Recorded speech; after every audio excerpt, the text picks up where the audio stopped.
And hey, what's up? I'm Vijay and welcome back to the part 2. Yeah, I just stuttering just a bit in the opening. Fine, whatever. So let's talk about the half of the event right here. So the macOS Ventura is Apple's new macOS version.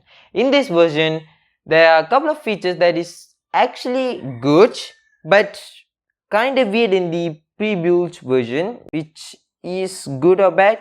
Let me know after you just heard all of these stuffs. So yeah, let's start. Let's start from the first feature on this new macOS. So first is Stage Manager, which you can activate from the control center. So I actually saw Luke Mayani's video where he tested the pre-built version of it. So yeah, it's kind of easy. Okay, it's easy to open this or to activate this feature, but if you want to turn it off, you actually need to press twice. It's actually kind of boring and it's kind of irritating, you know. So first it showed this type of menu. There's two options and there is a toggle to turn it off. Like, why? You know, it's kind of a boring thing. Maybe they could just put a dot in the side where if you want to choose those menus, you can just, you know, like tap that and choose all of those stuff. If you want to just turn it off, just don't show that pop-up menu just separately, you know, like it will just turn it off. But if you want to activate both, like two versions of it, like as is shown here, you know, like you can just tap that three button, you know, like the sandwich or whatever you just call it. You just need to tap it and just choose that, you know, like it's more easy to turn it off, right? So maybe they will change it. Hopefully Apple watches this video. Hopefully though, I just don't think like Apple will just watch the video, but whatever, we move. Well, this is how this feature works. The app that you're currently using will be in the center, which makes sense, and all the apps that are open before, if you just toggle this new feature on, all the apps that is just previously on will be shuffled on the left side, which makes it clean and which makes it really nice to use and make the workflow better. Yeah, blah blah blah. And you can switch between apps easily. Yeah, it has some bad things on this through this feature. You can also pair apps, which means you can just group apps whenever just tap this like apps on the side of the corner. So yeah, just tap it, it will just open the grouped apps, which means it will just have multiple apps that are grouped together. Whenever you just tap it, it will just open all the apps that are grouped together, which is really nice. I actually like this feature and this makes your workflow much better, presumably. I just don't know, but there are some quirks, you know, like some irritating parts on this feature where if you have three documents opened on the same app, like for example pages, if you want to go to the third one, you have to just go to that corner and just tap it immediately, which is kind of irritating, you know. If you just waited like about a second, it's just too short, right? But if you wait just a couple of seconds, you just go to the second one, which is so irritating. I think this will be changed where if you just move the cursor to that, it will just show three things and you can just choose it like on the Windows. So yeah, I hope this will be changed, kind of make it look good and kind of make it easily to use for the users. So yeah, that's a bad thing about this feature, but I actually like this feature. The second update of this macOS is Spotlight Search, the best search I think of most of the people think in this entire world, because the Windows 10 search is so bad, but the Spotlight Search is just incredibly good. I actually like the Spotlight Search more than the Windows 10 search, but Windows 11 search is actually better, but it is just like far more behind than the Spotlight Search. It still need to be improved. Please Windows or please Microsoft, just improve it quite a lot. But the Spotlight Search also have updates, as I mentioned, like quick preview of a document while you are searching. This is actually kind of nice.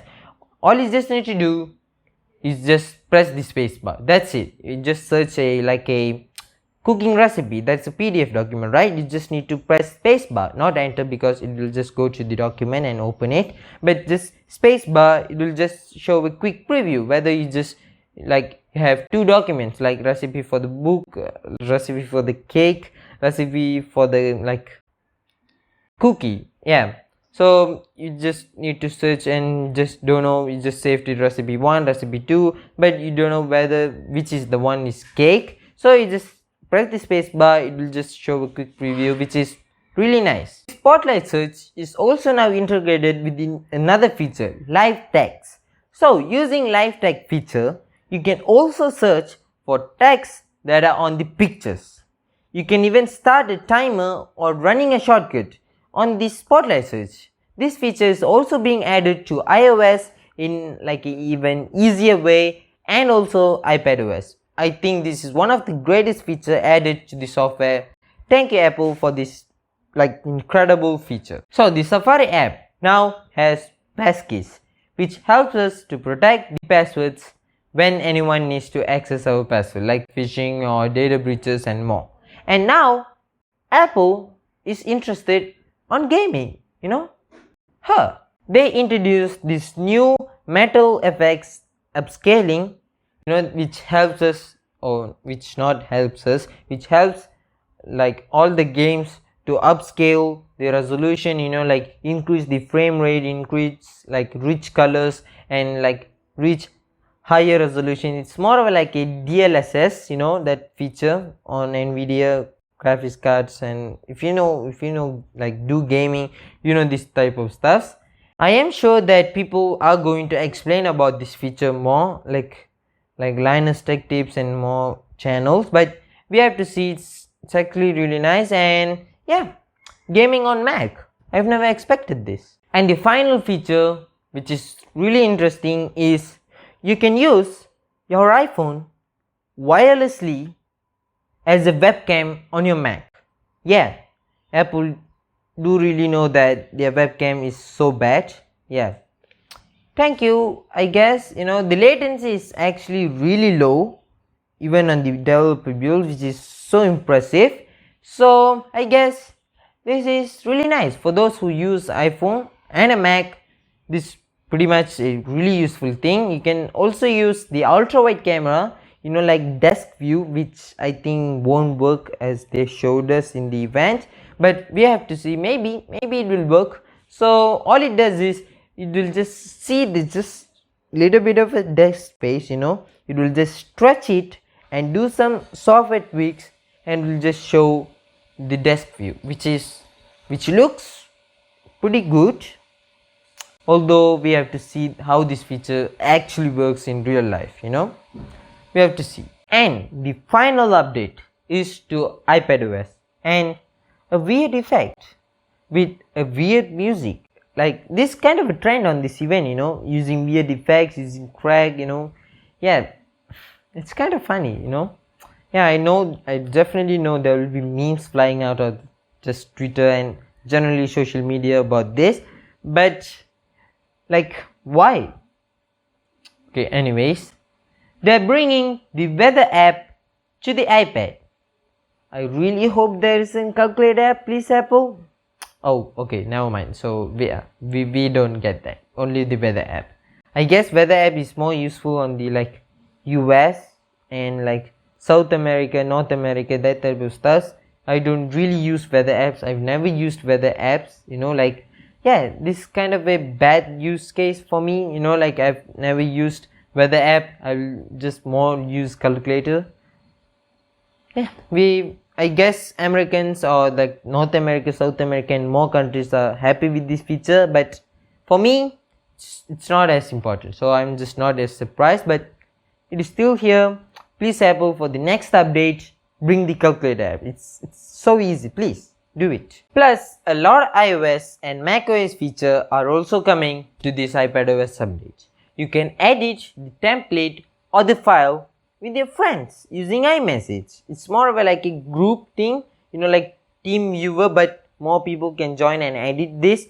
And this is also can be joined through Safari app, which is really nice. You can just have like some people on another tab, this read articles and take notes, and some people will be in another tab where they'll just search for pictures related to the article, like group projects. It will be really useful. This update also brings Metal 3, which brings the same metal effects upscaling, which is really nice. We know like all the games will just theoretically will perform just insanely good. This update also supports virtual memory swap. If you don't understand, on Android 12 there's this new feature where you can just use the storage as a RAM, which is good I guess, but it just increases the performance, you know, like more apps can be like running in the background because you're just using your storage as a RAM, you know, that type of stuff. You can also do this on this new iPadOS 16. On this iPad, like this iPad Surface, you can go all the way up to 16 gigabytes of memory. It also has Stage Manager, which I'll just test it out because like we have to just see how it performs in real life. I'll definitely do a video just explaining and just using the iPadOS 16. So stay tuned for that and subscribe if you want to see that video, which will be soon because the software will be just like released to the public really soon. Yeah, I'll definitely do that. So yeah, we are at the end of the video. So that's the entire event explained.